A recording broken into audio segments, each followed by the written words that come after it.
Parachat Balak. Balak, le roi de Moab, a très peur du peuple juif. Il sait qu'Hachem lui a interdit d'attaquer les Moabites, mais si les Hébreux conquièrent tous les pays alentours, Moab deviendra son vassal, et ça ne plaît aucunement à son roi. Lui livrer bataille, cette tentative a de fortes chances de se solder par un échec cuisant. À moins qu'un sorcier très puissant, du nom de Bilam, ne le maudisse avant. À Pétor, Bilam vit dans la débauche la plus totale, mais c'est un prophète. Au lieu de mettre sa connaissance au service de sa spiritualité, il l'utilise à mauvais escient. Or, Bilam est en possession d'un savoir particulier. Il sait que chaque jour, il y a un instant dans la journée où Hachem juge les pécheurs. Quiconque est coupable de quelque transgression est plus vulnérable à cet instant. Cet instant-là, Bilam sait le prévoir, et Balak compte sur lui pour soumettre le peuple juif au courroux de son créateur. Balak lui envoie donc des messagers.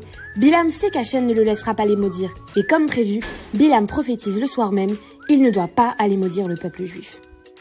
Les officiers s'en vont donc, penauds, mais d'autres reviennent et insistent auprès de Bilam. Quand un homme s'entête à poursuivre un objectif malveillant, Hachem le laisse faire. C'est le libre arbitre. Cette nuit-là, Hachem dit à Bilam que s'il veut partir avec les messagers de Balak, ainsi soit-il. Il devra faire ce qu'Hachem lui dira à l'instant T. Bilam se lève. Son aversion pour le peuple juif est si forte qu'il sait lui-même son ânesse. Sur la route, pourtant, rien ne se passe comme il faut. Sa monture serre à droite, puis à gauche, puis s'arrête net. Hachem a envoyé un ange pour arrêter Bilam et elle perçoit sa présence. Bilam frappe son ânesse, furieux. Et là, un grand miracle se produit. L'ânesse s'offusque des coups de son maître.